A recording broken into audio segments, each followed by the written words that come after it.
Welcome to the Anthem gameplay series. In this first video, we'll take a look at story, progression, and customization. The world of Anthem is a chaotic and ever-changing world abandoned by the Shaper gods. Humanity survives either in fortified cities or with the use of Javelin exosuits.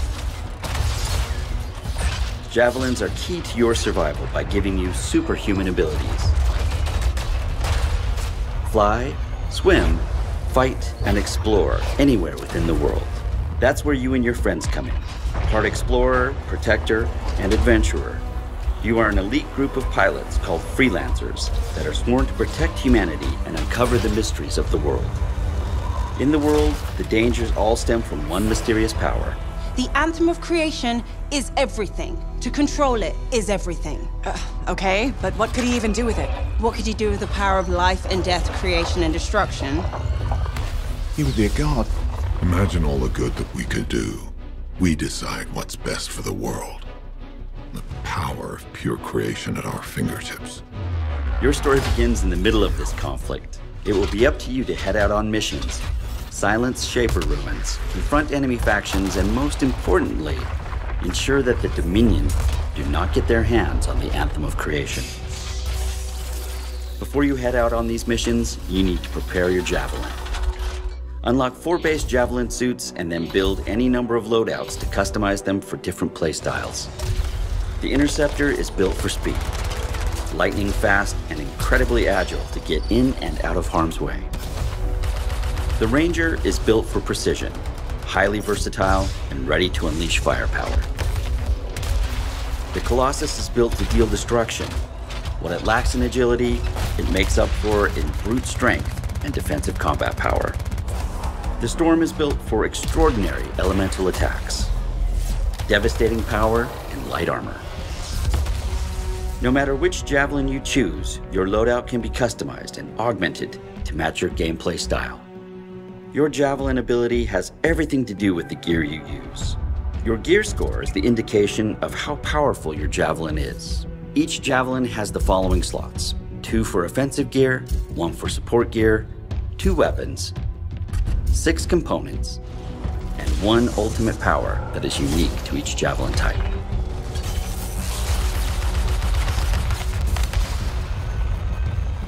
In this case, we have 4 loadouts ready to go for the Ranger. Each one I've set up for different playstyles.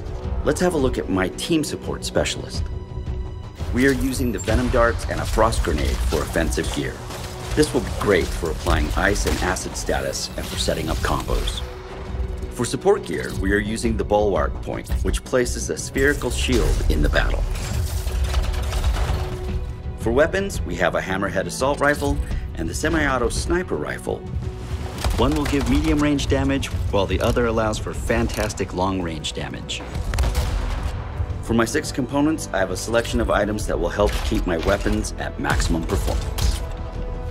Before you head out, you have a choice on a number of objectives and ways to play. Continue your critical story mission, pick up quests from people in the fort, including your crew, enter one of the formidable strongholds, or explore the open world in free play. Let's start by checking in with Halleck and continue with one of our story missions. It's just us and the Dominion now. Good. It's a freelancer job. Always has been. Ready, Javelin 1? Ready when you are. We've got your back. You go there and you kick some ass. In this first fight, we are going up against the Dominion Fury. A Fury. The Dominion aren't playing games. Be careful. The Fury hits incredibly hard and will regenerate itself. It will be important to keep moving and use cover or the Bulwark Point. 2 things to remember: protect yourself and time your attacks to do maximum damage in bursts. The Storm is set up for maximum damage using elemental attacks like Lightning Strike and Flaming Orb. Its quickening field will reduce cooldowns within its perimeter, allowing everyone to use their offensive powers more often.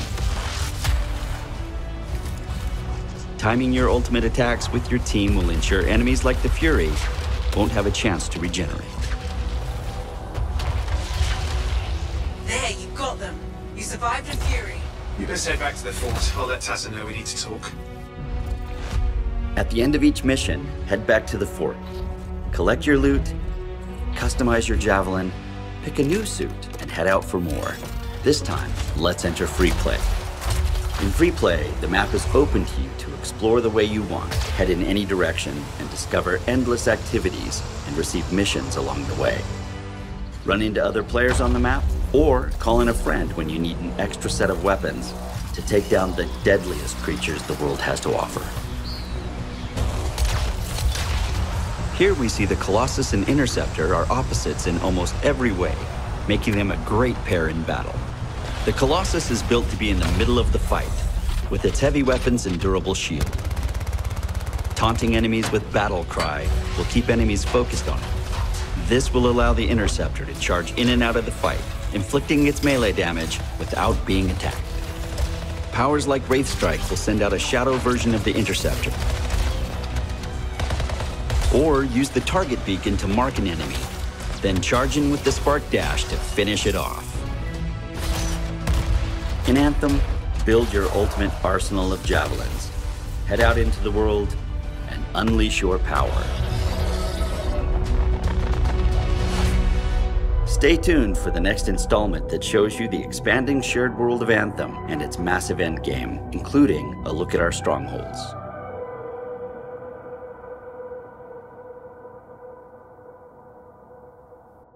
Hey Emily, how's it going?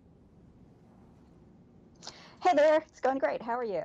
Good, good. Hey, just to kick us off, why don't you explain to our amazing fans who have tuned in today who you are and what you do for Anthem? Thanks. My name is Emily Taylor. I've been in the game industry about almost 12 years now, and I've been with BioWare for about a year and a half. Been working on Anthem the last year, and I've been specializing in the area of agent quests. Awesome, awesome. Well, thank you so much for joining us, Emily. In terms of agenda for today, for those of you who don't follow our every tweet with bated breaths, shame on you, you should be doing that. But in case you're not following, today we're going to look at a legendary contract, and we'll explain what that means. We did a poll in the last week of which perspective people wanted to see today, and the vote was incredibly close, but Ranger won, so we're going to play as a Ranger today with a Spark Beam, as requested, and a few other weapons we'll talk about as we get there. Community also requested we show some keyboard and mouse control, so I'll be playing that today with keyboard and mouse, for better or for worse for all of us.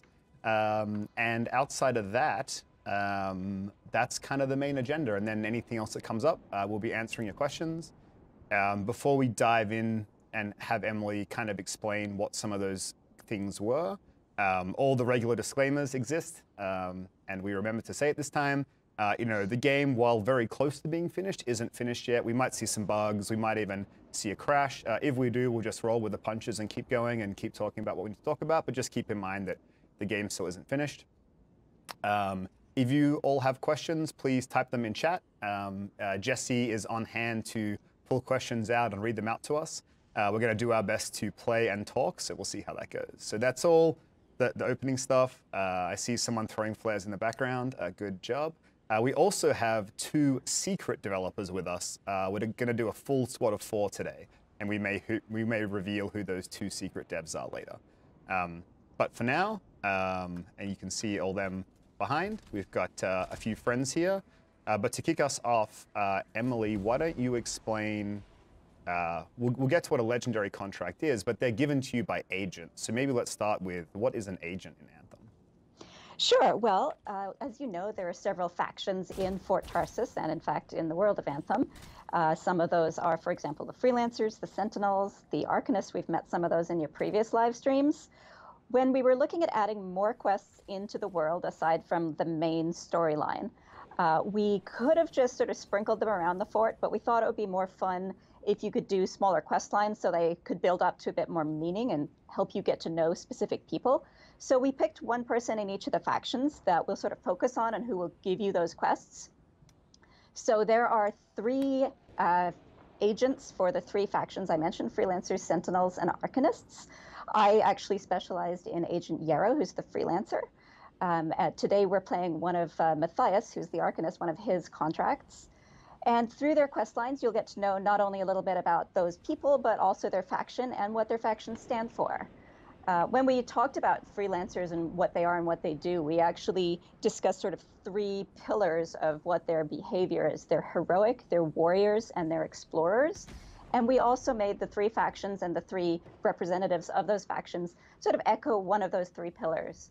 So we hope that each faction will feel a little different, but that you'll explore what it means to be a freelancer through each of them. Awesome, that's great, thank you. So at this point with Matthias, we've completed his main story. He's given us a regular contract we've completed, and now he's asked us to do a legendary contract. So exactly. We put ourselves to level 30. We kind of have mid endgame gear, so a few epics and rares, maybe a masterwork here or there. So what we might do is just jump into the action. There's several stages to a contract. We might just get through the first one and then take a little break, and we can explain kind of what that was about and how the legendary contract system works. Sounds so great. if everybody is ready, we might start flying off. So some questions on keyboard and mouse with flight control. I think the team's made a lot of improvements. You can see the mouse movements aren't too crazy. It's pretty easy to get recentered. I can show you guys some of the settings later if that is of interest. And team here, I can't hear the in-game sound. If we could turn that on, that would be great.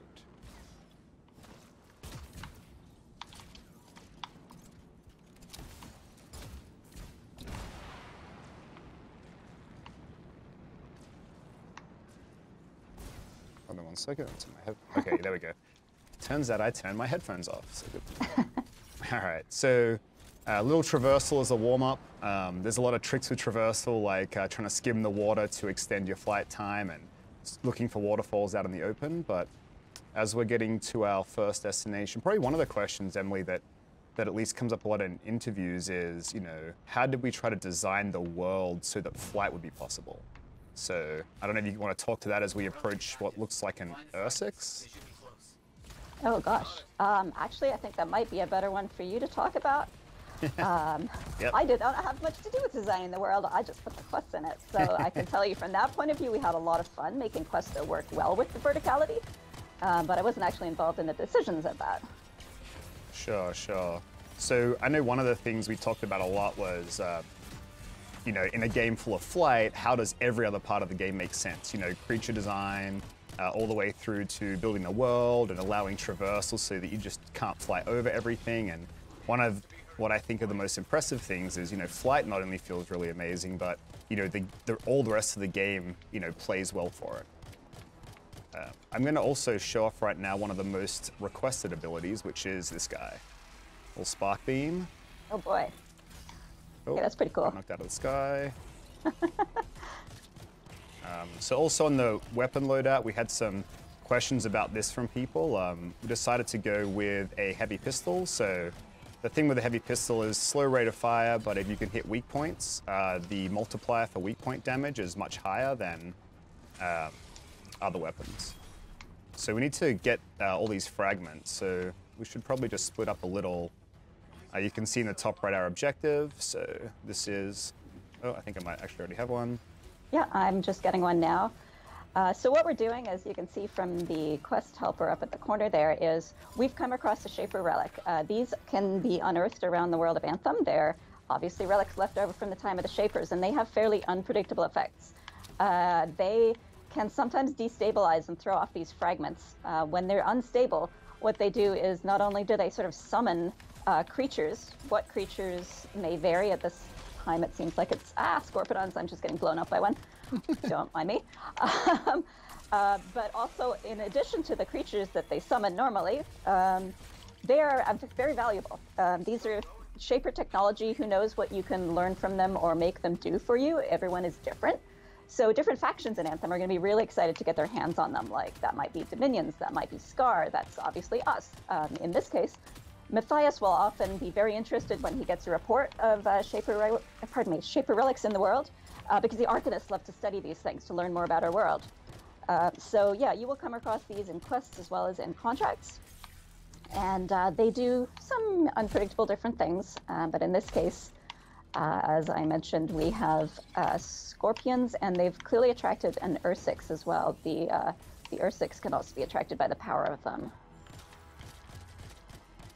All right, so then you can see, okay, looks like we've got the last two, but normally in the HUD, there is a UI element that's like a little compass or a radar, I'm not sure how you describe it, that kind of shows you where the fragments are so that we can go pick them up and turn them in. So we got one more left to go, and then we probably have to defeat the Ursix anyway. Yeah, we can see that's one of our objectives. Oh my god, I'm getting eaten by Scorpion. As a reference point, we're playing this at level 30 on hard, so this is really hard. Yeah. It's pretty hard. You've got to coordinate a little bit. You doing okay? Yeah, we'll come help. Yeah. I'm just gonna hang out here. I think. Oh, I have one. This is why we're not doing it, because talking and playing is not my strong suit. Okay. Yeah. Once we get that last fragment in and restabilize it, the most of the enemies should go away. Oop, just a couple left to clear out. I don't think the Ursix will go away though, so we might have to deal with him. Okay, can do a little cleanup here. Yeah.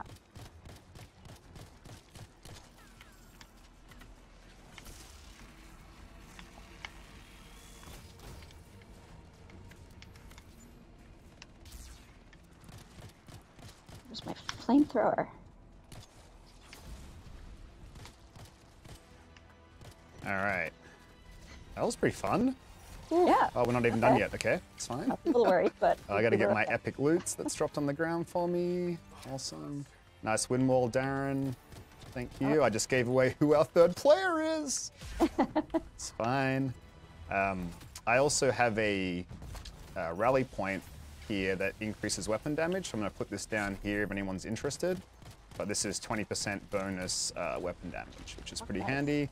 It's one of the Ranger's utilities. So the Ursix, I think we might have shown it before on stream, but he, if you hover, he'll throw big rocks at you and you have to kind of dodge in the air. Or if you're on the ground, same thing, you know, dodging over is a way to avoid his attacks. He also leaps up for like a ground smash, so if you kind of double jump over and fly up, you can get out of that. Yeah, I'm running away like a grabbit. Okay, there's a health pack. Damn it, stop that. No. Well, since you mentioned it was Darren joining us, I'll just say, because I know Darren and we've worked together before, I love that I'm in the Colossus and he's not. He's, I think, in an Interceptor, because in real life, it's kind of the opposite. Darren is approximately twice my biomass. He's a really tall guy, so I'm enjoying being the Colossus at this point, Darren. I just realized Camden gave himself away. He's called Bio Camden, which we haven't introduced Camden to our broader audience yet, but we can do that a bit later on. Awesome. All right, so that was stage 1 of a legendary contract, and you were telling me yesterday that there are multiple stages and there's some variety in that. How does that work for the contracts in the game? Oh, can you guys not fly ahead, please? Oh, sorry. Yeah, let's just take a little break, little pause. Let's see if I can get back in before I get teleported. Hey Ben, we've got a request from our viewers. They're asking if you can fly as high as you can. Okay, I will do that. Emily, if you can explain contracts, I will fly as high as I can so we can see what happens. So each faction, as I mentioned, is slightly different. They've got slightly different interests, which means they have also slightly different tasks in Fort Tarsus. So the freelancers are responsible for protecting people inside the fort and outside the fort, for example. Sentinels are more of the guards. Arcanists really the researchers, etc. So as you interact with the agents, you'll get quests that have a storyline, but you will also be able to help out with that faction's daily contracts. They're like the tasks that faction is responsible for in the fort. So depending on what agent you got the task from, what you're going to be asked to do will be a bit different. We also want the contracts to be constantly renewable content, that even when you finished all of the story, you can still keep doing them and they'll remain fresh. So they're going to be slightly different every time.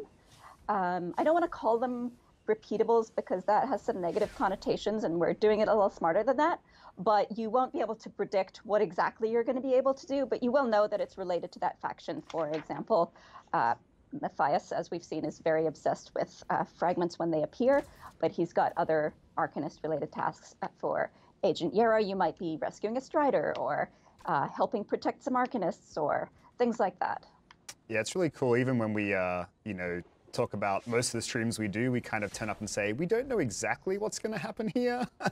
And so there's a little bit of randomness to it, like we weren't expecting the Ursics, and now we have to silence this next Shaffer Relic, and it looks like the creatures are kind of pushing out to us, so we might all dive in and get going. But thanks for the extra explanation. Yeah, well, this gives us an opportunity to show that that search radar that you were mentioning before, because it's back on the screen. Oh yeah, nice. Yeah, and you'll notice that it's got 4 quadrants, and the strength of the signal gives you a clue how close you are, but also in the middle, it's a little harder to see probably on the live stream, but there's a little arrow. So there is verticality too, and we do have a very 3-dimensional world, so definitely look at the arrow too. So you might be looking for something way up above you or below you. Right, like when I fly up now, the arrow says down, so I know to kind of go down. And when it's the Exactly. dot, it means I'm on the right level, right? Exactly. There've been a couple quests I've been flying in circles until I realized, oh look, the arrow says down, it's actually below me. Alright, I didn't talk about my second ability you guys have been seeing, which is a sticky grenade. It's a grenade that does a lot of single target damage, so I'm kind of set up for single target damage, but when I throw it, it'll stick to the creature, the target, whatever, and then kind of blow up for a small AoE, but it's pretty high damage. Alright, so we got to find the last couple of fragments here. Okay, a few more creatures coming in. Grabbed them, yeah. I think everyone's got one. Oh, here we go, we've got some brutes. Oh boy, so these brutes, okay, yeah. And they're legendaries, so lots of hit points. Yeah. I will shoot whichever one you shoot. Okay, this one in the front. Yeah, legendary Ash Brute. So his weak point is in his head, so it's a good kind of spot to try to hit if we can. Yep. Oh, I need a health pack. Run. Yeah, these guys hit pretty hard. They And I think we're on yeah. fire. I don't know, Camden, can I'm you use on your fire. cleanse on the Interceptor, please? I think you just used it. So we put Camden on his support ability, will cleanse status effects. Oh, Because nice. there's often a lot of things that cause fire, and then you can't fly, and not flying is kind of annoying. So he can clear that for us. It's actually kind of interesting to me because as a quest designer, while I've been playing the game, a lot of the time I'm testing my quests and I'll play solo more often than I'll play in a group. So I haven't necessarily seen all the abilities that the Interceptor and the other classes have. Yeah, it's a whole new thing to play in a full group. It makes a really, really big is, difference, I think. It's a lot more fun, there's a lot more combos, there's a lot more group interplay options.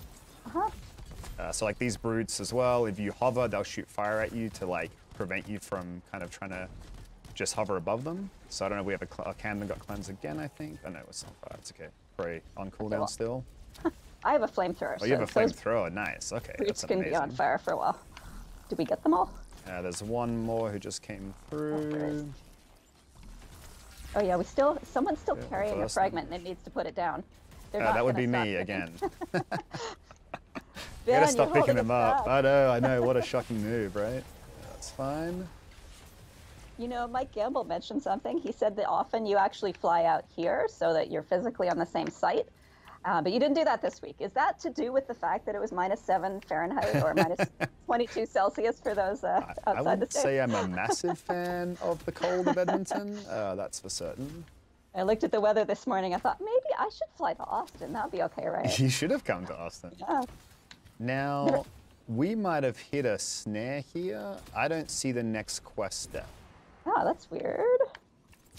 So, did we bug something out, do we think? That is possible. This is a build that still has a couple bugs. So that's cool. So what we'll do is, if you guys controlling the cameras can swap back to my head, I will end this, and maybe what we'll just do is see if we can restart again. And then for now, why don't we go ahead and take some questions? I'm going to end the expedition. If that doesn't end that for everyone, could you guys all just exit out, get back to Fort Tarsus? I'll send some invites out and we might go again.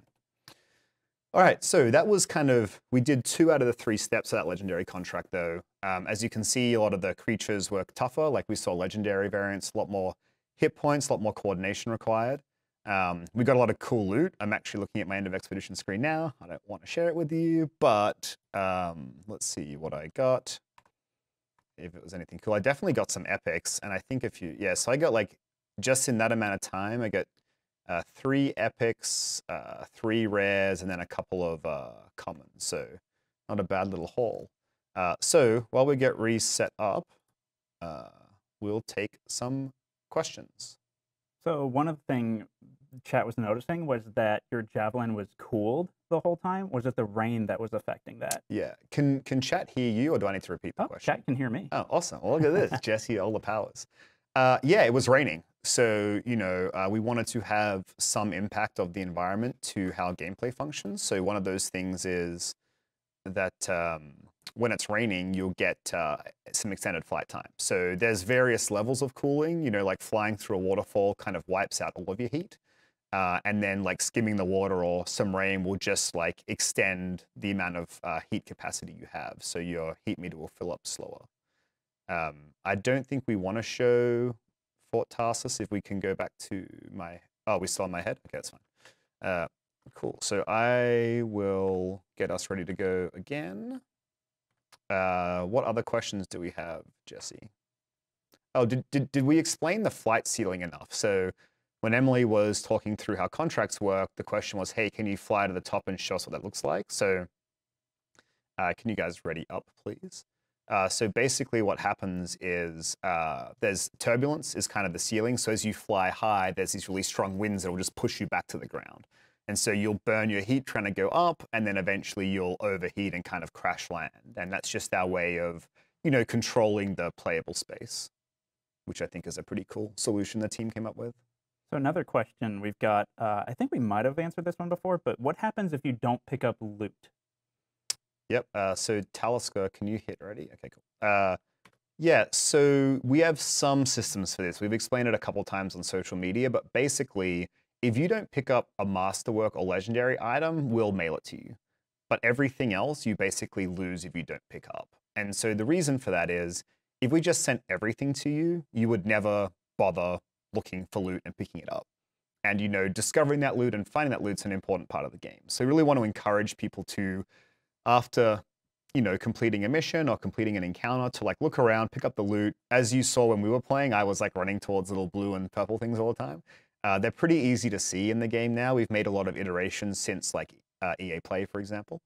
So it's pretty easy to pick them up, but we want that to be a conscious thing that you're like, this game is about collecting loot. We want you to consciously go and pick it up. But give you a little bit of protection for super rare stuff so that you don't lose out on that. So that's how loot works. You guys can swap back to, See what I can do. yeah, that thing. Us. I was going to say. All right, so I got another thing people are asking a lot about are emotes. So I think These we've guys? got some good ones equipped here, actually, if we want. So let's see. Okay, so Nighthawk, Emily's doing the air guitar.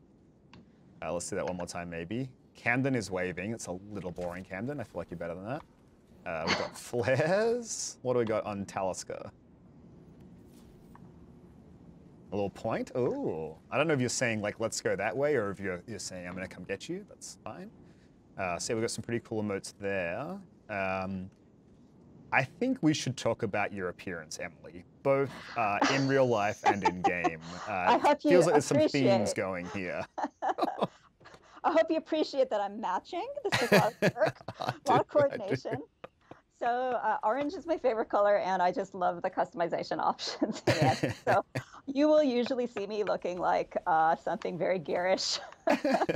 And the Colossus is such a big canvas to paint on, too. It's so much area. It's great. So, yeah. All right. Hey, let's go towards this first objective again.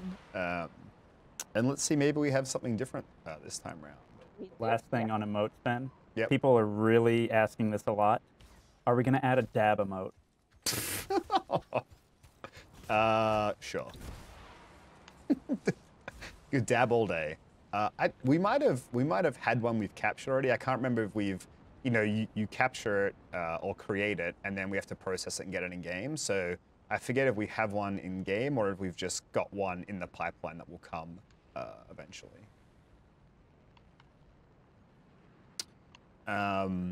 People did want to see the mouse and keyboard settings, so what we might do is just get through this encounter and then kind of show that.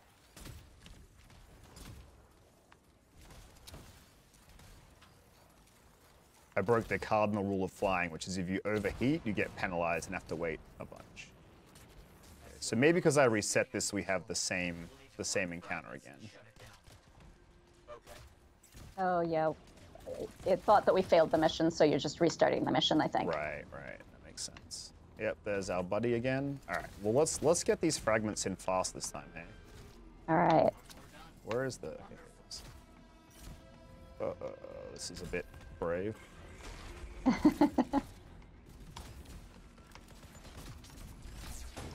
I don't know if we've talked much about the scorpions, but you may be able to see that there are 3 different types of them, and they each have slightly different behaviors, so that makes them kind of interesting. There's one that will blow up in your face, which is my least favorite type. Yeah, the worker will has the sack. He'll explode with a sack just like that when he gets to you, so you actually don't have to shoot it if you don't want. You can try to bait it into exploding on top of its friends, and then it will do damage to its friends as well. So there's a little, some advanced options of play there as well. Yeah, and it leaves you covered in green slime. We've also got some lightning falling down from this rainstorm, which is not ideal. Oh. Not perfect. No, lightning can zap you out of the sky, can't it? Yep. I'm going to get rid of these, all the rest of the arachnids, the sculpidons, sorry, and then if you guys want to focus on the Ursics for a bit. All right, I'm going to use my ultimate. Boom. Oh, nice. Please do that. That's amazing. Ah, damn it. Didn't take him down that much. He's legendary. He's pretty tough, but I took him down about a quarter. Oh, yeah, that's perfect. I'll come over with my support field in a second. These Sculpidons are still coming, so that's not ideal. Might just bait them into you guys so we can kind of AoE them a bit. Yeah, put this field down for us so we can get that 20% bonus weapon damage. Oh, didn't dodge like a chump, and I'm down. Dope. Now I get made fun of by however many thousands of people are watching. Ah, I'm going down too. No, I'm running away. All right, someone needs to hit me up with a repair, please. Oh. Yeah, sorry, I was going, but I almost died too. I'm on fire. Who's gonna be that hero? We can cue the "You Can Be My Hero, Baby" music, please. All right, here we go. Looks like Camden's got me. Maybe a little wind wall as well. Good stuff, guys. Thank you. So again, his weak spot is the head, but it's kind of a trade-off. If you get in front, you're kind of susceptible to all of his other attacks. So, like just that, I got hit by the rocks. Yeah. One thing I didn't call out when we were talking about the contracts is you'll actually notice the difficulty in each beat escalates. So contracts are typically 3 tasks in a row, but each one should feel a little more intense than the last. So this is the easiest one. We're starting with an Ursics? Yep. Not ideal. It is a legendary contract. So we started with the easiest one, Ben, and you still died? It's like, yeah. Oh, awkward. Crap, okay. Right, so this is good. Camden's kind of keeping entertained. We got the wind wall up, which protected us from those rocks, which is great. Now it's gone. We gotta have to use dodge. See if I can sticky grenade in the head there. It's a bit risky. Let's try double shotgunning him.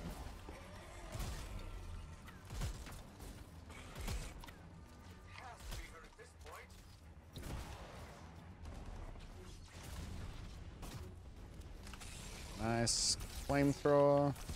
Got my spark beam on him as well. Okay, now he's on fire. It's great. Taking that extra dot damage. It's fine. Can Darren get you there? That's a little brave. Did you guys both go down?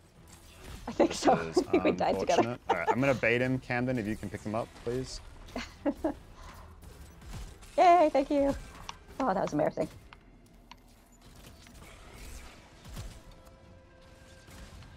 Oh, I got knocked out of the sky. I'm gonna come give you guys a little weapon buff. Hey Ben, what difficulty are you guys playing on? So we are. Oh no. We are playing. Oh my gosh, really? I'm down. We are playing on hard difficulty, Jesse. Oh yes we are. Thank you for. So this is a little. It's a little. I mean, if you play really well, it's kind of fine. But if you make mistakes, you certainly get punished. Yeah. So this R6 is pretty low now. I think we can just finish him off real quick. I'm not. And the lightning strikes really aren't kind of helping this whole problem. Yeah, because they'll incapacitate us if they hit us, and they're pretty nasty. So we got Talisker back up again. Is everyone up? Yeah. So one thing, I forget if we had this last stream, but you can see in the top left over there, we have a party widget now, which we didn't have before, which is great. So you can see the direction your teammates are relative to you. So if I run ahead, I can see Talisker, Nighthawk, Cannon behind me. And the kind of arc it shows gives an indication of distance, as well as you can see their shield and health. So that's really great. Now it's more obvious if people go down, you know, if someone's low health and they need a wind wall or something like that, you can kind of look at a glance. All right, so we're going to show keyboard and mouse settings real quick. Controls, keyboard and mouse. Okay, so a couple of sensitivity options. So I play pretty low sensitivity in most games, so like 800 DPI, like but lower. So for me, I put, so again, my mouse is 800 DPI for the nerds out there, which I am one of. So I play 12%, and for me, I like my aimed and zoom to be consistent. I like that feel to feel the same. So, but you do have those two toggles there. Any kind of vertical aim sensitivity modifier you want. So, you know, we make it the same by default, but if you're used to kind of any kind of console sensitivity stuff, you can change it. I think most people leave that here. So for me, I like aiming low sensitivity, but I really like flight and swimming to be higher sensitivity. To me, that feels more like a thumbstick on a controller. And so I put mine up to 80%. And then you can see here, I won't go into all these now because it will take a lot of time. But we have a bunch of different sensitivity options, including precision and response time, which kind of, there's a little description about what these things mean as well. But I think what that means is I think a lot of PC players kind of get used to their sensitivities. And so when you're doing that, you can really like dial this in to play the way that you want it to. So that's sensitivity. And then of course, for PC and keyboard and mouse, you can do key bindings for remap. So these are our default ones. I've done a couple extra. So for me, I like to have hover on mouse 5 as well as C. And then I use melee on mouse 4 instead of V. I just find V is tricky for me, but using my thumb button for melee is easy. So yeah, that's how the PC controls work. Hopefully we tick that box. So let's go to the next one. And then I think after we do this beat of the contract, we had a few more questions for you, Emily, just around contracts and kind of how they work. Yeah, absolutely. So it looks like we have to investigate a missing Arcanist. So this is different than the second one we had last time, yeah, this right? is. So, okay. I'm pretty sure it is. I don't remember wolves before. Yeah, we were silencing last time. Yeah, we've got another relic, but this is different. Look at all this loot. Look at all this loot. I'm on it today. Yeah, so we have an Arcanist researcher, must be one of Matthias's friends who needs protecting.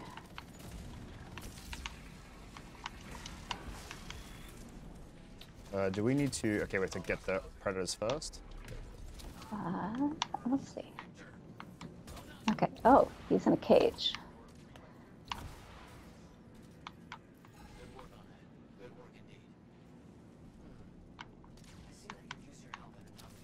Alright, we're good. Failing research device. Okay, that sounds exciting. Understood. Let's see what I can do. Let's go out. Let's see. Something here, maybe?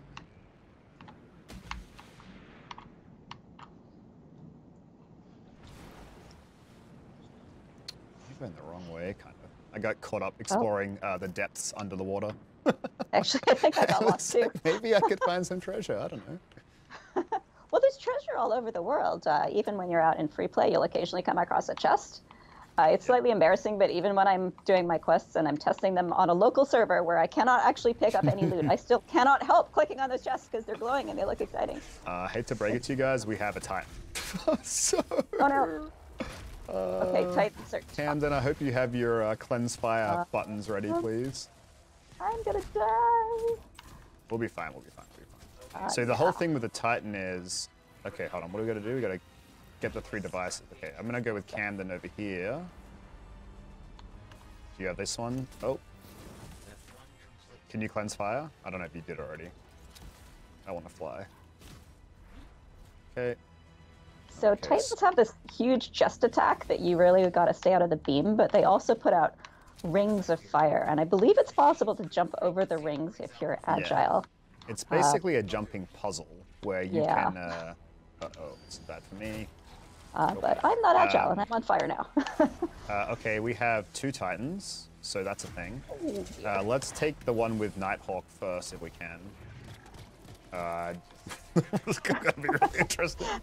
I'm frozen. Unfortunate news. Okay, so let's get where Camden is first. Okay. I think one at a time is probably best, unless you guys have a different idea. That sounds good to me. I'm gonna try my ultimate again. See if so the whole oh nice. Because the whole thing with a Titan is when parts of his arms glow, they're the weak points. And if you do enough damage to the weak points, you can interrupt what he's doing. So if he's casting like, you know, any of his attacks like this, if we were to hit his arms with enough damage, he would kind of stop, and then we could be more offensive. Right. He'll also spawn those, you see those explosions behind us just there? So you've really got to time the dodges when you see it in the corner of your eye. And then the rings of fire, you got to dodge, and then he spawns little elementals as well. Hey Ben, question from everyone. Are there like different sizes of Titans? Yeah, so there are small Titans, and there are big Titans, and then of the big Titans, there are like, you know, like elite and legendary versions. So this is an elite lesser. So this is one of the, is this one of the higher ones? Oh, the more powerful ones? Well, he's elite, so he's pretty nasty, but lesser does imply there are bigger ones we're going to meet, which I'm not too much of a fan of. Oh my goodness. I can even see for all of the fire that I'm on. Okay, I'm putting my field down, but like right on his face, which is borderline crazy. I need a health pack. Oh, there's one over there. So you can see I'm trying to time most of my shots on his ability casts and then like reload in between. So that I'm ready again for his next cast. I think one of the nastiest things about him is if his fire ring hits you, then you're on fire, which overheats you, which means you can't fly to miss the next one. They're not for the faint-hearted. These are... No. Are there 3? Okay. Yeah, that's I think fine. we just got another one. All right. See, remember what I said about the difficulty escalating? Did I mention? Oh, I got hit by that. Yeah, I am now on fire, and I just keep getting hit. Let's get more abilities out here.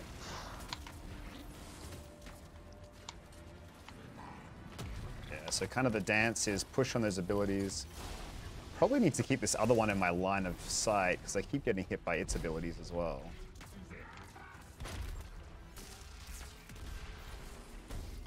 So I'm kind of failing a little bit on these dodges for the ones that come behind me. For those watching, you can see you've really got to... It's kind of like shoot, shoot, shoot, dodge, you know, like this, reload, shoot, shoot, shoot. But I dodged into someone else's. So the other kind of tactic here is if you clump up, you get hit by all the attacks. So we've kind of got a maybe triangle formation or square formation around him is a little better. Because then we don't get hit by everyone's everything. We just kind of have to deal with our own stuff. Oh, ouch.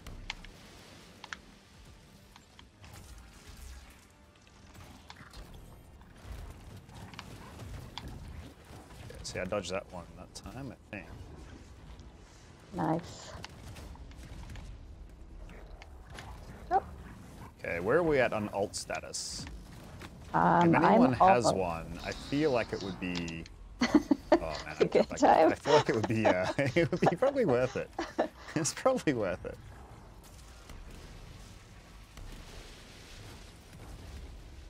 So there's lots of health goblets on him. I see a few of us are low. We want to like, it's kind of that risk, like in between this cast, maybe I can pick up a couple of health things and ammo. So, you know, these creatures are kind of longer fights, and so at certain times they'll still drop armor and health so that for longer fights, you know, you kind of can resupply if you need to.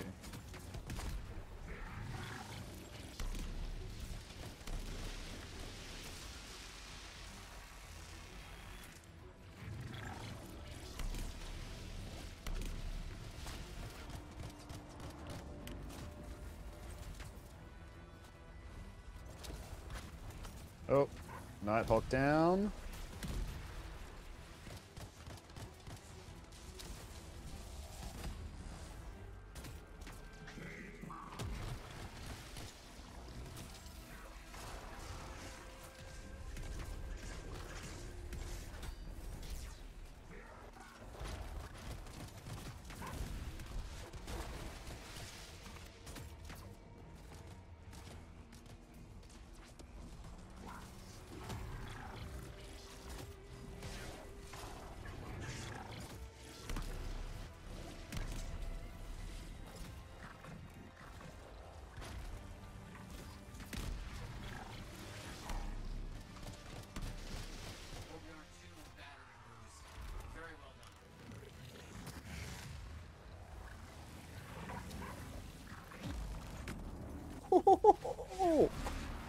That's what I'm talking about. Look at that. Masterwork item. Okay, alright. I see Emily back, but I can't hear her. It's okay, we'll keep going. Do we have any other questions, Jesse? We can answer as we try to defeat this final one.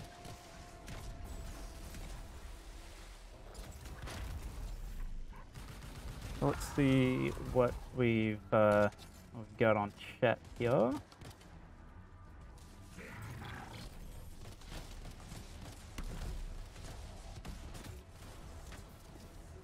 So what happens if everyone dies here and you all go down?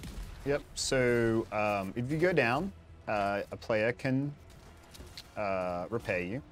That's like an unlimited timer. Unless everybody goes down. So if everybody goes down, it's a party wipe. And then in the case of a legendary contract like this, we would start at our last checkpoint. So we would be at the beginning of this encounter and we'd have to defeat all of these titans again, basically. To get a little reload there.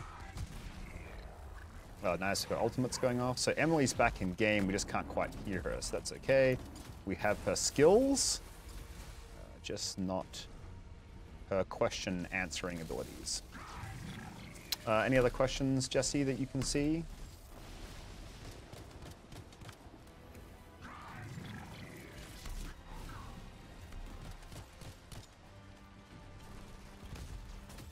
I'm gonna try to get up close here, it's sketchy.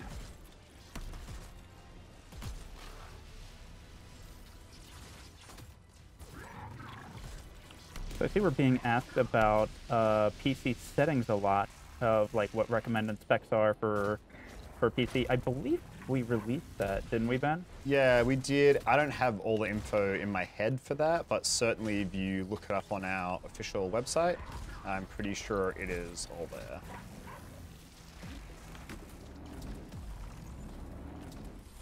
Okay, so I managed... I dropped right into the fire. Yeah, getting this dance right takes a little bit of practice. All right, if we have any ults left, it would be great to finish this guy off. Come on, cost.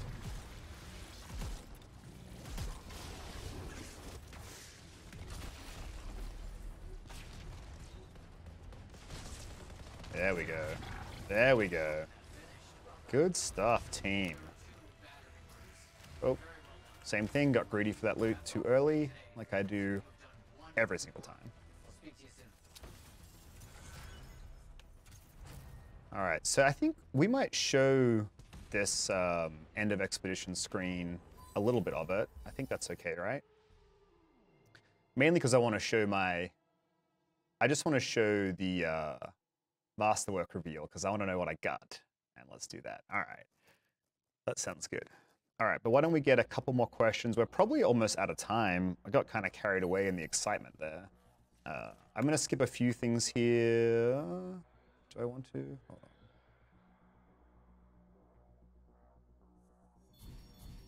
Yeah, I'll skip a couple of details because we should really talk about all this in a different setting.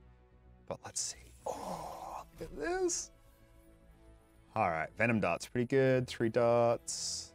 Nice. Okay, so that's some pretty big shotgun, 20% damage and 20% ammo. So, okay, my shotgun usage would be amazing now. And then the Venom Darts debuffs with poison, or acid damage rather, which makes enemies take more damage as well, which is kind of cool. So I got a bunch of cool stuff. Venom Darts, got a Seeking Missile, we got lots of loot. Like, legendary contracts are no joke. What do we get here? Assault Rifle, Sniper Rifle, Colossus component, trying to convince me to go play something different. It's very savvy. Assault Rifle, Sniper Rifle, LMG, nice, and a Barrage Heavy Pistol, which probably isn't as good as the one that I already have on. This is a high rate of fire one. All right, so we might swap off the game back to my head, I guess, so that I can go through the rest of the UIs that I think we're not